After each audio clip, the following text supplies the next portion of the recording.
Boy, Novagi manakta chatnaba tholakli. Lambida gari ngaiba oina ngaihak lepi.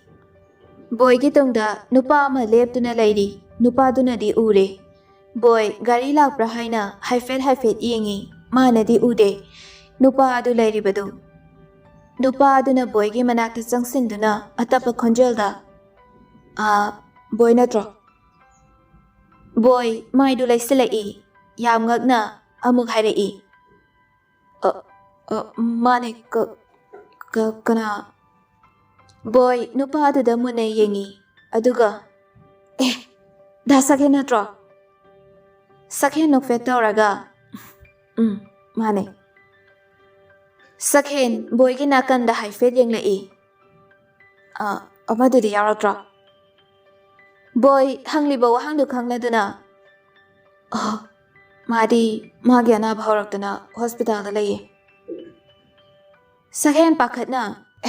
Mabo. Kayam thina narino. Hujikpudi kaisu tawdreda. Hayeng hangsit disaster ani. Kaida lege chatminaruse. Leibabudi Jiban hospital da laye. Chatpadudi nunghaidau mande mama hoisu leibanina. Ai horen mangonda budi haige. Ai maga wari khara sado walaye. Adugine. Ado ai phone number piramge. Hayaye. Se, egi card ne. Ado magi number amta. Hayaye. Adudi ai harake. Hoy. Sakhen magi phone adu lauthorei. Aduga boy na hairakliba number adu save tawi. Sakhena.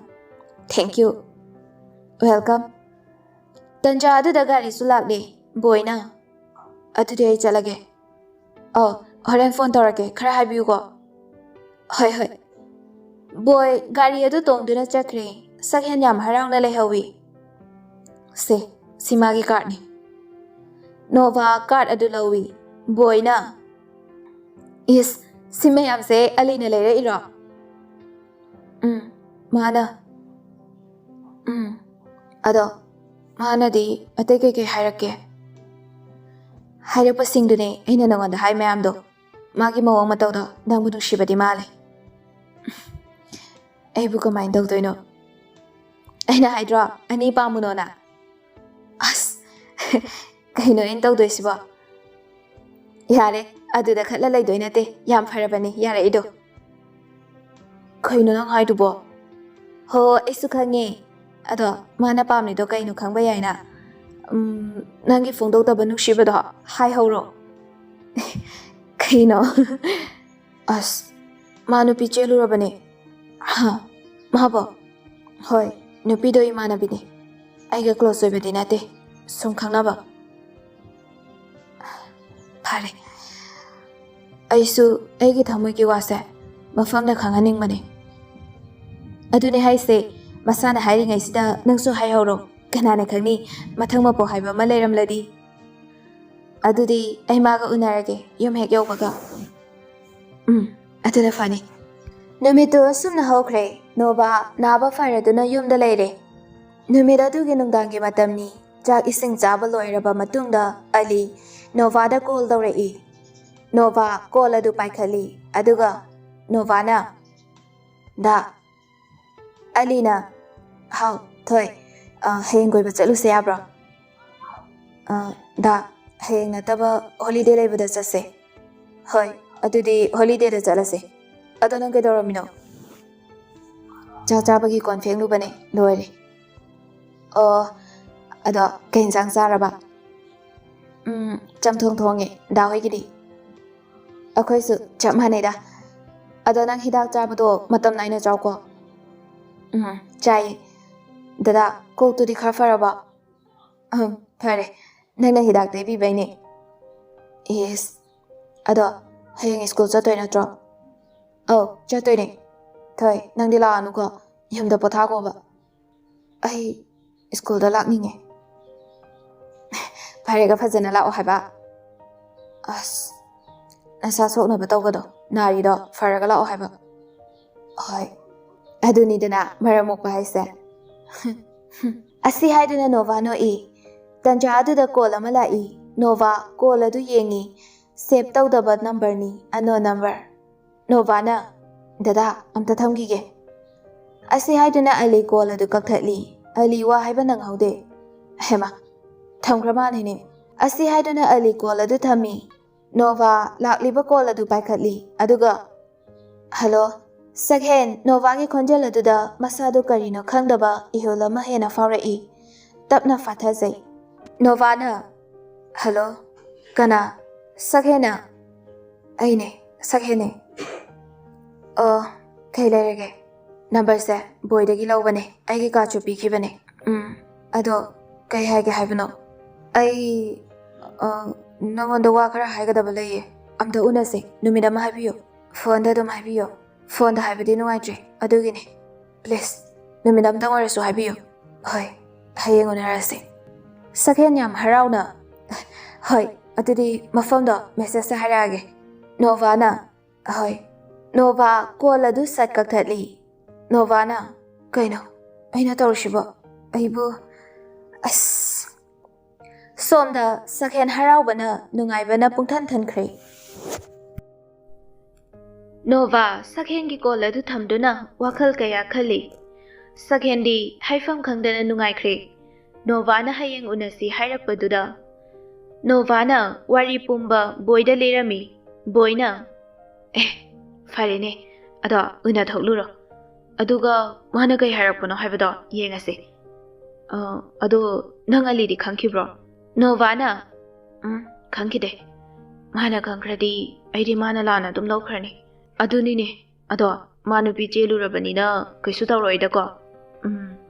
Ado chatpada chatminarusi. Yaroye. Ai yauradi mana hainingliba wasingda haiba ngamaroye. Aduna amuka unase hairadi. Hoi, fare. Adudi ai thanda chalage ko. Ado ali dadi khangangumse. Ali khangan bayade. Ali du call thamnare. Nova ali da wadi lotabani. Adubu handakti wa asi losillaga thamle. Numitu asumna hokre. Nova sakhen unanaba loisaladuna thoklai. Lambida Ali Nova bu ngairami. Nova Ali lerambaduna masadu mara leraba amagum tawduna leiri. Alina Thoi nang kai chatoino. Nova lala tawraga. Asi ini hoida. Alina aingonda hairaktoba. Hojikhalta hairakpani. Aduda nangonda haibadu kawraba. Farene. Ado ai thinbige. Yani Mina ukradi fazade. Aidum chalage. Horen call tarake ko. Bye. Ali Novagi matawaduda masado chingnabadi poklibani. Adubu kaya khansilode masu yumlom dalai. Nova sakhen haiba mafam aduda lakli. Sakhen lairami. Nova na kem kuirage lakpa. Ngaha goire. Adudi ngaha ngare warobinu ko. Kaisu kaideda. Ado kai jasiga. Yaraniye, kaisu chararoi. Kainom di chase. Waiter, coffee ani kita noodles plate amaga. Yaniye. Sakhena yadraduna waiter aduda haikre. Waiter aduna order adu pura ami. Aduga table aduda thami. Aduga thokre. Sakhena se pairo. Hoi. Asi haiduna chai. Aduga Nova tapna. Ado ai mafam sida kaubasibu kai. Ado ai mafam sida kaurisibu kai. Sakhena ngasidi ai nangi nafamda aigi thamoigi oiba wa khara haige. Adugine aina mafam sida kauriba.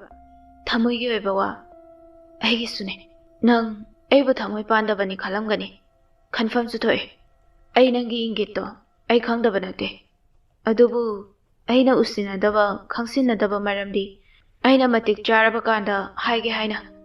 Adubu mapu mana tamnamdraba male.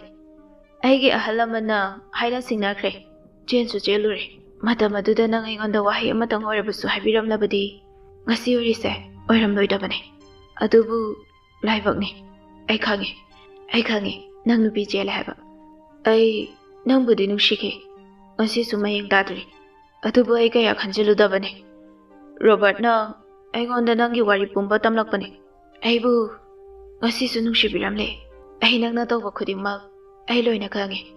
ꯈꯪꯁꯤꯟꯅꯈꯤꯗꯕꯅꯤ ꯑꯗꯨꯅ ꯃꯔꯝ ꯑꯣꯏꯔꯒ ꯉꯁꯤꯗꯤ ꯏꯕꯥꯅꯤ ꯂꯥꯞꯅꯕ ꯍꯥꯏꯕꯗꯨ ꯑꯣꯏꯔꯦ ꯅꯛꯅꯕ ꯂꯥꯞꯅꯕ ꯀꯥꯏꯅꯕ ꯊꯨꯡꯅꯕ ꯑꯩ ꯀꯩꯁꯨ ꯈꯟꯗꯦ ꯉꯁꯤꯗꯤ ꯑꯩ ꯅꯤꯡꯕ ꯊꯨꯡꯂꯦ ꯑꯩꯒꯤ ꯅꯨꯡꯁꯤꯕꯁꯦ ꯅꯐꯝꯗ ꯈꯪꯍꯟꯅꯤꯡꯈꯤꯕꯅꯤ ꯑꯗꯣ ꯉꯁꯤ ꯄꯨꯝꯅꯃꯛꯇꯣ ꯐꯪꯖꯔꯦ ꯑꯩꯒꯤꯁꯨ ꯅꯤꯡꯕ ꯑꯃ ꯊꯨꯡꯂꯦ ꯑꯗꯨꯕꯨ ꯑꯃꯗꯤ ꯊꯨꯡꯗ꯭ꯔꯦ ꯀꯔꯝꯕ ꯅꯨꯡꯁꯤꯕ ꯊꯨꯡꯅꯕ ꯑꯩꯕꯨ ꯊꯃꯣꯏ ꯁꯦꯡꯅ ꯅꯨꯡꯁꯤꯕꯤꯔꯕꯗꯤ ꯃꯊꯪ ꯃꯄꯣꯛ ꯑꯗꯨꯗ ꯑꯩ ꯅꯪꯕꯨ ꯉꯥꯏꯔꯝꯒꯦ ꯃꯇꯝ ꯑꯗꯨ ꯐꯥꯎꯕ ꯗꯗꯥꯅ ꯉꯥꯏꯕꯤꯌꯨ ꯃꯄꯨ ꯃꯥꯅ ꯃꯄꯣꯛ ꯑꯗꯣ ꯄꯣꯛꯄꯤꯕ ꯑꯣꯏꯔꯁꯅꯨ ꯅꯨꯡꯁꯤꯕ ꯈꯨꯗꯤꯡꯃꯛ ꯊꯨꯡꯅꯒꯅꯤ ꯍꯥꯏꯕ ꯂꯩꯇꯦ ꯀꯥꯏꯅꯒꯅꯤ ꯍꯥꯏꯕꯁꯨ ꯂꯩꯇꯦ ꯅꯨꯡꯁꯤꯕ ꯊꯨꯡꯅꯕꯅ ꯑꯁꯦꯡꯕ ꯅꯨꯡꯁꯤꯕꯅꯤ ꯍꯥꯏꯕꯗꯤ ꯌꯥꯔꯣꯏ ꯀꯥꯏꯅꯕꯁꯨ ꯑꯁꯦꯡꯕ ꯅꯨꯡꯁꯤꯕꯅꯤ ꯅꯪ ꯑꯩꯒꯤ ꯅꯨꯡꯁꯤꯕꯗꯤ ꯀꯥꯏꯅꯕꯅꯤ ꯐꯔꯦ ꯈꯨꯗꯤꯡꯃꯛ ꯑꯣꯏꯔꯁꯅꯨ ꯃꯄꯣꯛ ꯑꯗꯣ ꯑꯩ ꯉꯥꯏꯔꯒꯦ ꯁꯛꯍꯦꯟ ꯈꯥꯝꯗꯨꯅ ꯊꯝꯂꯝꯕ ꯃꯤꯠꯂꯨ ꯄꯤꯔꯥꯡ ꯑꯗꯨ ꯈꯥꯝꯕ ꯉꯝꯗ ꯆꯦꯟꯊꯔꯛꯂꯤ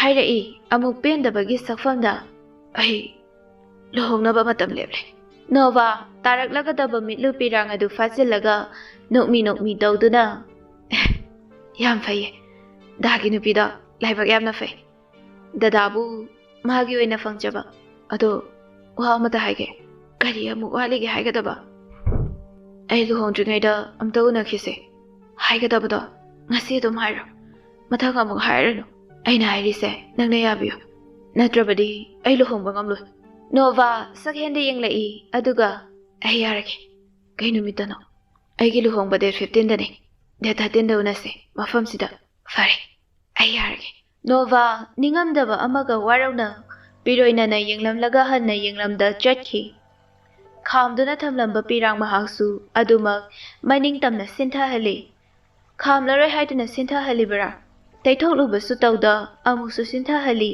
ꯃꯅꯤꯡꯇꯝꯅ ꯁꯛꯍꯦꯟ ꯆꯠꯈ꯭ꯔꯤꯕ ꯅꯣꯚꯥꯕꯨ ꯌꯦꯡꯗꯨꯅ ꯅꯤꯡꯉꯝꯗꯅ ꯁꯣꯟꯗꯨꯅ ꯍꯤꯛ ꯍꯤꯛ ꯂꯥꯎꯅ ꯀꯞꯇꯨꯅ ꯂꯩꯍꯧꯏ ꯆꯠꯈ꯭ꯔꯕ ꯃꯥꯕꯨ ꯌꯦꯡꯗꯨꯅ ꯅꯣꯚꯥ ꯃꯥꯒꯤ ꯀꯥꯗ ꯆꯪꯁꯤꯜꯂꯛꯏ ꯅꯣꯚꯥ ꯅꯤꯡꯕ ꯀꯥꯏꯅ ꯊꯃꯣꯏ ꯁꯣꯛꯅ ꯀꯞꯆꯔꯤ ꯕꯣꯏ ꯆꯪꯁꯤꯜꯂꯛꯇꯨꯅ ꯄꯥꯈꯠꯅ ꯅꯣꯚꯥ ꯀꯩꯗꯧꯔꯒꯦ ꯍꯥ ꯁꯦ ꯅꯪꯕꯨ ꯀꯩꯗꯧꯔꯒꯦꯕ ꯅꯣꯚꯥ ꯋꯥ ꯉꯥꯡꯕ ꯐꯥꯎ ꯊꯣꯛꯇ꯭ꯔꯦ ꯃꯁꯥꯗꯨ ꯏꯐꯨꯟ ꯐꯨꯟꯒꯠꯂꯛꯏ ꯁꯣꯔ ꯍꯣꯟꯕ ꯉꯝꯂꯛꯇ꯭ꯔꯦ ꯕꯣꯏꯅ ꯍꯤꯗꯥꯛ ꯀꯥꯏ ꯂꯩꯈ꯭ꯔꯦ ꯑꯁꯤ ꯍꯥꯏꯗꯨꯅ ꯕꯣꯏ ꯅꯣꯚꯥꯒꯤ ꯍꯤꯗꯥꯛ ꯑꯗꯨ ꯊꯤ ꯑꯗꯨꯒ ꯅꯣꯚꯥꯗ ꯄꯤꯔꯛꯏ ꯅꯣꯚꯥ ꯍꯤꯗꯥꯛ ꯑꯗꯨ ꯂꯧꯔꯗꯨꯅ ꯌꯥꯝꯅ ꯊꯨꯅ ꯀꯥꯝꯁꯤꯜꯂꯤ ꯑꯗꯨꯒ ꯁꯣꯔ ꯁꯥꯡꯅ ꯍꯣꯟꯗꯣꯛꯂꯛꯏ ꯇꯥꯔꯛꯂꯤꯕ ꯄꯤꯗꯨꯁꯨ ꯁꯠ ꯇꯩꯊꯣꯛꯏ ꯕꯣꯏ ꯋꯥ ꯑꯃꯇ ꯉꯥꯡꯂꯨꯗ꯭ꯔꯦ ꯉꯥꯡꯂꯨꯔꯕꯗꯤ ꯑꯃꯨꯛ ꯇꯧꯔꯛꯀꯅꯤ ꯈꯟꯗꯨꯅ ꯕꯣꯏ ꯃꯁꯥꯗꯨ ꯈꯪꯅꯤꯡꯕꯅꯗꯤ ꯂꯣꯏꯔꯕꯅꯤ ꯑꯗꯨꯕꯨ ꯅꯣꯚꯥꯒꯤ ꯃꯇꯧ ꯑꯗꯨꯗ ꯍꯥꯏꯕ ꯉꯝꯗꯦ ꯅꯣꯚꯥ ꯂꯣꯟꯅ ꯇꯨꯃꯤꯟ ꯀꯞꯇꯨꯅ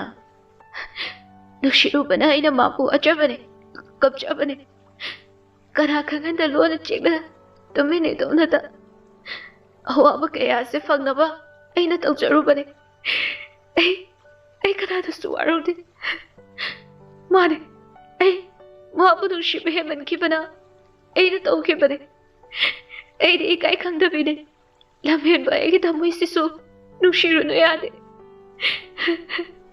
ꯀꯌꯥꯔꯛ ꯍꯣꯠꯅꯩ ꯅꯪꯒꯤ ꯋꯥꯈꯜ ꯀꯥꯎꯊꯣꯛꯀꯦ ꯍꯥꯏꯅ ꯑꯗꯨꯕꯨ ꯅꯪꯕꯨ ꯅꯨꯡꯁꯤꯔꯨꯕꯅ ꯀꯥꯎꯕ ꯉꯝꯗꯤꯌꯦ ꯈꯟꯒꯅꯨꯁꯨ ꯌꯥꯗꯦ ꯅꯪꯒꯤꯗꯃꯛ ꯈꯟꯖꯕ ꯅꯪꯒꯤꯗꯃꯛ ꯋꯥꯖꯕ ꯀꯌꯥꯁꯦ ꯉꯁꯤꯗꯤ ꯑꯔꯦꯝꯕ ꯇꯥꯔꯦ ꯃꯤꯒꯤ ꯑꯣꯏꯈ꯭ꯔꯕꯁꯨ ꯅꯪꯕꯨ ꯑꯩ ꯑꯃꯨꯛ ꯍꯟꯅ ꯌꯦꯠꯂꯔꯣꯏ ꯈꯜꯂꯔꯣꯏ ꯅꯪꯒꯤ ꯋꯥꯈꯜꯁꯨ ꯂꯣꯠꯇꯨꯅ ꯊꯝꯂꯒꯦ ꯀꯅꯥꯁꯨ ꯎꯔꯣꯏꯗꯕ ꯊꯃꯣꯏꯒꯤ ꯀꯥꯆꯤꯜ ꯅꯨꯡꯁꯤꯗ ꯑꯗꯨꯃꯛ ꯂꯣꯠꯇꯨꯅ ꯊꯝꯂꯒꯦ ꯕꯣꯏꯅ ꯅꯣꯚꯥ ꯀꯩꯁꯨ ꯇꯧꯗ꯭ꯔꯕꯣ ꯅꯣꯚꯥ ꯋꯥꯈꯜ ꯑꯃꯗ ꯂꯩ ꯕꯣꯏꯅ ꯅꯣꯚꯥ ꯀꯩꯗꯧꯔꯒꯦ ꯃꯤ ꯅꯪꯕꯣ ꯕꯣꯏ ꯅꯣꯚꯥꯒꯤ ꯃꯁꯥ ꯑꯗꯨ ꯍꯥꯏꯐꯦꯠ ꯅꯣꯝꯃꯤ ꯅꯣꯚꯥ ꯒ꯭ꯌꯥꯟ ꯂꯥꯛꯂꯗꯨꯅ ꯈꯔ ꯐꯔꯕꯣ ꯅꯪꯕꯣ ꯐꯔꯦ ꯇꯟꯖꯥ ꯑꯗꯨꯗ ꯅꯣꯚꯥꯒꯤ ꯀꯣꯜ ꯑꯃ ꯂꯥꯛꯂꯝꯃꯤ ꯀꯣꯜ ꯑꯗꯨ ꯑꯂꯤꯒꯤꯅꯤ ꯅꯣꯚꯥ ꯀꯣꯜ ꯑꯗꯨ ꯇꯞꯅ ꯄꯥꯏꯈꯠꯂꯤ ꯑꯂꯤꯗ ꯊꯣꯏ ꯌꯨꯝ ꯍꯜꯂꯛꯑꯕꯣ ꯅꯣꯚꯥꯅ ꯌꯨꯝꯗ ꯂꯩꯌꯦ ꯅꯁꯥ ꯅꯨꯡꯉꯥꯏꯇꯕ꯭ꯔꯣ ꯅꯣꯚꯥ ꯈꯣꯟꯖꯦꯜꯗꯣ ꯍꯥꯏꯐꯦꯠ ꯁꯦꯝꯃꯤ ꯑꯗꯨꯒ ꯀꯩꯁꯨ ꯇꯧꯗꯤꯌꯦ ꯑꯂꯤꯅ ꯑꯩ ꯅꯣꯏꯗ ꯂꯥꯛꯀꯦ ꯂꯩꯔꯝꯃꯣ ꯑꯁꯤ ꯍꯥꯏꯗꯨꯅ ꯀꯣꯜꯗꯨ ꯊꯝꯈꯤ ꯅꯣꯚꯥꯅ ꯗꯗꯥ ꯑꯁ ꯊꯝꯈ꯭ꯔ ꯃꯥꯅꯦꯅꯦ ꯕꯣꯏꯅ ꯀꯅꯥꯏ ꯐꯣꯟꯅꯣ ꯗꯗꯥꯒꯤꯅꯦ ꯃꯥꯈꯣꯏꯗ ꯂꯥꯛꯀꯦꯌꯦ ꯑꯂꯤꯔꯣ ꯍꯥꯏꯁꯦ? ꯑꯂꯤꯁꯨ ꯆꯪꯂꯛꯏ ꯑꯗꯨꯒ ꯅꯣꯚꯥꯒꯤ ꯃꯅꯥꯛ ꯑꯗꯨꯗ ꯐꯝꯃꯤ꯫ ꯑꯂꯤꯅ "ꯅꯁꯥ ꯉꯝꯗ꯭ꯔꯗꯤ ꯆꯠꯂꯨꯅꯨ ꯌꯥꯗ꯭ꯔꯣ? ꯑꯩꯒ ꯆꯠꯃꯤꯟꯅꯁꯦꯁꯨ ꯌꯥꯗꯦꯅꯦ." ꯕꯣꯏ ꯅꯣꯚꯥꯗ ꯂꯣꯟꯅ ꯑꯂꯤꯗ ꯍꯥꯏꯗꯣꯛꯈ꯭ꯔꯕ ꯍꯥꯏꯅ ꯏꯪꯒꯤꯠ ꯇꯧꯁꯤꯜꯂꯤ꯫ ꯅꯣꯚꯥꯅ ꯍꯥꯏꯗꯦ ꯍꯥꯏꯅ ꯃꯀꯣꯛꯇꯨ ꯅꯣꯝꯂꯤ꯫ ꯑꯂꯤꯅ "ꯅꯪ ꯅꯁꯥꯗꯣ ꯐꯖꯅ ꯐꯠꯇ꯭ꯔꯤꯕꯅꯦ. ꯑꯗꯨꯗ ꯅꯪꯅ ꯆꯠꯂꯤꯕꯗꯨꯕꯨ ꯑꯁ ꯑꯩ ꯏꯁꯥꯁꯦ ꯂꯩꯇꯥꯐꯝ ꯈꯪꯗꯦ ꯈꯪꯕ꯭ꯔꯥ? ꯅꯪꯗꯤ ꯑꯩꯅ ꯋꯥꯔꯤꯁꯦ ꯀꯩꯝ ꯈꯪꯉꯣꯏꯕ." ꯅꯣꯚꯥ ꯄꯦꯔꯛꯏ꯫ ꯑꯂꯤꯅ "ꯑꯁ ꯑꯃꯨꯛ ꯄꯦꯔꯛꯑꯦꯅꯦ." ꯑꯁꯤ ꯍꯥꯏꯗꯨꯅ ꯑꯂꯤ ꯅꯣꯚꯥꯕꯨ ꯃꯊꯥꯅꯨꯡꯗ ꯀꯣꯟꯕꯤ꯫ ꯕꯣꯏꯗꯨ ꯑꯅꯤꯗꯨꯒꯤ ꯃꯇꯧ ꯑꯗꯨꯗ ꯅꯣꯛꯐꯦꯠ ꯇꯧꯅ ꯑꯃꯨꯛ ꯁꯥꯎꯁꯤꯟꯅꯔꯒ ꯍꯥꯏꯔꯛꯏ꯫ "ꯀꯩꯅꯣ ꯅꯕꯥꯅꯤꯅ ꯇꯧꯅꯔꯤꯁꯦ? ꯑꯩ ꯂꯩ ꯍꯥꯏꯕꯒꯁꯦ ꯏꯀꯥꯏꯕ ꯈꯪꯗꯕ꯭ꯔꯣ?" ꯑꯁꯤ ꯍꯥꯏꯗꯨꯅ ꯅꯣꯛꯐꯦꯠ ꯇꯧꯏ꯫ ꯑꯅꯤꯗꯨ ꯁꯠ ꯊꯥꯗꯣꯛꯅꯩ꯫ ꯑꯂꯤ ꯅꯣꯛꯐꯦꯠ ꯇꯧꯏ꯫ ꯅꯨꯃꯤꯗꯥꯡꯒꯤ ꯃꯇꯝꯅꯤ꯫ ꯁꯛꯍꯦꯟ ꯃꯥꯒꯤ ꯀꯥꯗ ꯇꯨꯝꯗꯨꯅ ꯂꯩ꯫ ꯋꯥꯈꯜꯁꯨ ꯃꯑꯣꯟ ꯈꯜꯂꯤ꯫ ꯈꯟꯅ ꯍꯧꯈ꯭ꯔꯕ ꯋꯥꯔꯤꯁꯤꯡ ꯑꯗꯨ ꯅꯤꯡꯁꯤꯡꯂꯛꯏ꯫ ꯁꯛꯍꯦꯟꯅ ꯇ꯭ꯌꯨꯁꯟ ꯆꯠꯅꯕ ꯂꯣꯏꯁꯤꯜꯂꯤ꯫ ꯀꯤꯔꯟꯅ "ꯁꯛꯍꯦꯟ ꯂꯣꯏꯗ꯭ꯔꯤꯕꯣ?" ꯁꯛꯍꯦꯟꯅ "ꯂꯣꯏꯔꯦ ꯆꯠꯂꯁꯤ ꯂꯥꯛꯑꯣ." ꯑꯁꯤ ꯍꯥꯏꯗꯨꯅ ꯑꯅꯤꯗꯨ ꯇ꯭ꯌꯨꯁꯟ ꯆꯠꯅꯕ ꯊꯣꯛꯂꯛꯏ꯫ ꯑꯅꯤꯗꯨ ꯌꯨꯝꯂꯛ ꯐꯥꯎꯗꯨꯅ ꯂꯥꯛꯏ ꯋꯥꯔꯤ ꯁꯥꯗꯨꯅ꯫ ꯁꯛꯍꯦꯟ ꯅꯥꯀꯜꯂꯣꯝꯗ ꯍꯥꯏꯐꯦꯠ ꯌꯦꯡꯉꯤ꯫ ꯅꯨꯄꯥ ꯑꯃ ꯌꯨꯝ ꯃꯅꯨꯡꯗꯨꯗ ꯂꯩꯔꯝꯃꯤ꯫ ꯅꯨꯄꯥ ꯑꯗꯨꯗ ꯁꯛꯍꯦꯟ ꯅꯣꯛꯐꯦꯠ ꯇꯧꯅ ꯌꯦꯡꯂꯝꯃꯤ ꯑꯗꯨꯒ ꯇ꯭ꯌꯨꯁꯟ ꯃꯐꯝ ꯑꯗꯨꯗ ꯆꯪꯈ꯭ꯔꯦ꯫ ꯇ꯭ꯌꯨꯁꯟ ꯃꯐꯝ ꯑꯗꯨ ꯌꯨꯝ ꯑꯗꯨꯒꯤ ꯌꯨꯝꯊꯪꯅꯕꯗꯅꯤ꯫ ꯂꯩꯍꯧꯔꯤꯕ ꯅꯨꯄꯥ ꯑꯗꯨ ꯑꯇꯩ ꯀꯅꯥ ꯅꯠꯇꯦ ꯅꯣꯚꯥꯅꯤ꯫ ꯅꯣꯚꯥ ꯅꯨꯄꯥ ꯑꯗꯨ ꯎꯕꯗ ꯄꯨꯡꯉꯥꯎ ꯉꯥꯎꯈ꯭ꯔꯦ꯫ ꯃꯤꯠꯌꯦꯡꯑꯣ ꯅꯥꯌꯦꯡꯑꯣ ꯄꯨꯡꯁꯨꯝ ꯍꯦꯛ ꯁꯨꯝꯃꯤ꯫ ꯀꯨꯂꯩ ꯀꯨꯆꯨꯅꯤ꯫ ꯀꯨꯆꯨꯗꯨꯒ ꯆꯥꯟꯅꯕ ꯕꯤꯌꯔ ꯔꯣꯁ ꯀꯂꯔꯒꯤ ꯁꯣꯔꯠ ꯄꯦꯟꯗꯨꯃ ꯁꯦꯠꯂꯤ꯫ ꯕ꯭ꯂꯁ ꯀꯂꯔꯒꯤ ꯖꯝꯄꯔꯗꯨꯒ ꯅꯣꯚꯥꯗꯤ ꯄꯨꯡꯉꯥꯎ ꯍꯦꯛ ꯉꯥꯎꯏ꯫ ꯅꯨꯄꯥ ꯑꯗꯨ ꯇꯥꯟꯅꯗꯨꯅ ꯌꯦꯡꯉꯤ꯫ ꯃꯊꯪꯒꯤ ꯅꯨꯃꯤꯠꯅꯤ꯫ ꯅꯣꯚꯥ ꯁꯨꯃꯥꯡ ꯑꯗꯨꯗ ꯐꯝꯗꯨꯅ ꯂꯩ꯫ ꯇꯟꯖꯥ ꯑꯗꯨꯗ ꯁꯛꯍꯦꯟ ꯈꯣꯏꯁꯨ ꯇ꯭ꯌꯨꯁꯟꯗ ꯂꯥꯛꯏ꯫ ꯅꯣꯚꯥ ꯀꯔꯤꯅꯣꯃ ꯇꯧꯔꯤꯕꯅꯤ꯫ ꯁꯛꯍꯦꯟ ꯂꯥꯛꯄꯗꯨꯗ ꯌꯦꯡꯂꯛꯏ꯫ ꯁꯛꯍꯦꯟ ꯍꯥꯏꯐꯦꯠ ꯌꯦꯡꯊꯣꯂꯛꯏ꯫ ꯅꯣꯚꯥ ꯁꯛꯍꯦꯟꯅ ꯌꯦꯡꯂꯛꯄꯗꯨꯗ ꯃꯥꯏꯗꯨ ꯂꯩꯊꯣꯛꯈꯤ ꯑꯗꯨꯒ ꯇꯨꯃꯤꯟꯅ ꯁꯣꯜꯂꯤ꯫ "ꯑꯣꯏꯃꯥ ꯑꯁ!" ꯑꯁꯤ ꯍꯥꯏꯗꯨꯅ ꯑꯃꯨꯛ ꯑꯣꯟꯊꯣꯔꯛꯏ꯫ ꯁꯛꯍꯦꯟ ꯍꯣꯏ ꯇ꯭ꯌꯨꯁꯟ ꯃꯐꯝ ꯑꯗꯨꯗ ꯆꯪꯈ꯭ꯔꯦ꯫ ꯅꯣꯚꯥ ꯇꯥꯟꯅꯗꯨꯅ ꯌꯦꯡꯉꯤ꯫ ꯕꯣꯏ ꯆꯪꯁꯤꯜꯂꯛꯇꯨꯅ "ꯍꯦ ꯀꯩꯅꯣ ꯅꯪ ꯌꯦꯡꯉꯤꯗꯣ?" "ꯑꯁ ꯃꯤ ꯌꯦꯡꯉꯤꯅꯤ." ꯕꯣꯏ ꯅꯣꯚꯥꯅ ꯌꯦꯡꯂꯤꯗꯨ ꯀꯅꯥꯗꯅꯣ ꯍꯥꯏꯅ ꯍꯥꯏꯐꯦꯠ ꯌꯦꯡꯉꯤ꯫ ꯅꯣꯚꯥꯅ "ꯅꯪ ꯑꯁꯤ ꯅꯨꯄꯥꯁꯦ ꯈꯪꯗ꯭ꯔꯣ?" ꯕꯣꯏꯅ "ꯅꯨꯄꯥ ꯍꯥꯏꯗꯤ?" "ꯇꯨ ꯑꯁꯤꯗ ꯇ꯭ꯌꯨꯁꯟ ꯇꯧꯕ ꯂꯥꯛꯄ ꯃꯁꯛ ꯐꯖꯕ ꯀꯨꯆꯨꯒ ꯀꯨꯂꯩ ꯀꯨꯆꯨꯒ ꯑꯣꯏꯕꯁꯦ ꯀꯣꯔꯤꯌꯥꯟꯒꯤ ꯍꯦꯔꯣ ꯃꯥꯟꯕꯁꯦ ꯅꯪ ꯍꯥꯏꯁꯦ ꯁꯛꯍꯦꯟꯂꯣ?" "ꯁꯛꯍꯦꯟ ꯀꯧꯕ꯭ꯔꯥ?" "ꯃꯤꯡ ꯐꯥꯎꯗꯤ." "ꯑꯗꯣ ꯅꯪ ꯑꯁꯤ ꯈꯪꯗ꯭ꯔꯣꯕ?" "ꯈꯪꯉꯦ ꯑꯩꯈꯣꯏ ꯑꯁꯤ ꯃꯅꯤꯡ ꯄꯔꯦꯡꯗꯩꯅꯦ." "ꯃꯌꯨꯝꯗꯤ ꯈꯪꯗ꯭ꯔꯣ?" "ꯃꯌꯨꯝꯗꯤ ꯈꯪꯗꯦꯗ." "ꯑꯁ ꯑꯩꯗꯤ ꯌꯥꯝ ꯄꯥꯝꯃꯦꯉꯣ." "ꯅꯪꯕꯨ ꯅꯨꯄꯥ ꯀꯣꯏꯕ꯭ꯔꯥꯅꯦ?" "ꯑꯁ ꯀꯣꯏꯗꯦꯗ." "ꯑꯁꯤ ꯄꯥꯝꯕꯩ ꯋꯥꯅꯦ." "ꯅꯪꯅꯕꯨ ꯄꯥꯝꯂꯗꯤ ꯑꯩ ꯍꯥꯏꯕꯤꯒꯦ." "ꯍꯣꯏ ꯂꯥꯛꯑꯣ ꯏꯃꯨꯡꯗ ꯑꯣꯏꯅ ꯁꯥꯔꯨꯁꯤ ꯂꯥꯛꯑꯣ." ꯑꯁꯤ ꯍꯥꯏꯗꯨꯅ ꯑꯅꯤꯗꯨ ꯌꯨꯝꯂꯣꯝꯗ ꯆꯪꯂꯛꯏ꯫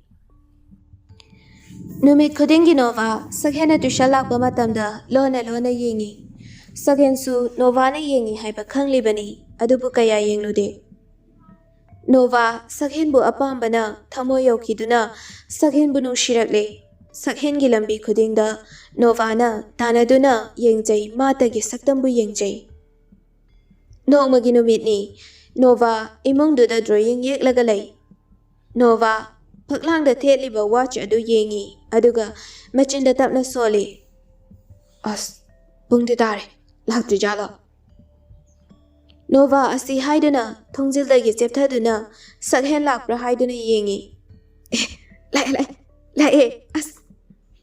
ꯑꯁꯤ ꯍꯥꯏꯗꯨꯅ ꯈꯪꯁꯤꯟꯅꯗ ꯁꯥꯗꯨꯅ ꯃꯥꯅ ꯇꯧꯔꯤꯕ ꯊꯕꯛꯇꯨ ꯇꯧꯔꯒ ꯂꯩ꯫ ꯁꯛꯍꯦꯟ ꯅꯣꯚꯥꯅ ꯌꯦꯡꯂꯛꯏ ꯍꯥꯏꯕꯒꯤꯔ ꯀꯩꯅꯣ ꯀꯤꯔꯟꯗ ꯃꯃꯥꯏ ꯑꯗꯨ ꯂꯣꯠꯇꯨꯅ ꯆꯠꯂꯤ꯫ ꯅꯣꯚꯥ ꯇꯨꯃꯤꯟꯅ ꯁꯣꯜꯂꯤ꯫ "ꯀꯩꯅꯣ ꯃꯥꯅ ꯇꯧꯔꯤꯁꯤꯕꯣ?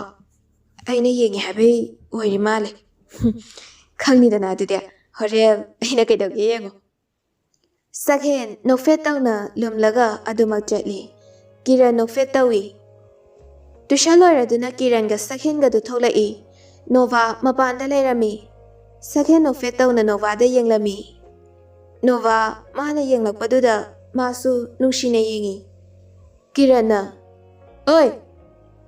ꯑꯁꯤ ꯍꯥꯏꯗꯨꯅ ꯀꯤꯔꯟ ꯁꯛꯍꯦꯟꯗ ꯊꯥꯖꯤꯜꯂꯤ꯫ Sakhenna as nang siri lo ani do asi haidana chatli Nova tumin makhoi gi matung inarei Sakhenna lambi lakpada mamanaba khara lairami Robert hoigi gate mapa aduda Nova tumina machi amada leiduna Sakhen khoida yengi Nova na dada Sakhen se tamu Robert gi mamanabro Asi khanjai Sakhen mamanaba singduga wari ga hak sanaraduna yumlom da lai Nova Sakhena chakhiba lambi tu da yengduna lehawi Mathangi nomit ni Nova Sakhen tuition lakbra haiduna thongan da thoktuna yengi Laktraduna amuk hanjilai aduga ngahak lerega amuk thoi aduso amuk laktre As kaidara jano laktabase Nate mabu aina yengi habagi tuition ga tokhrajala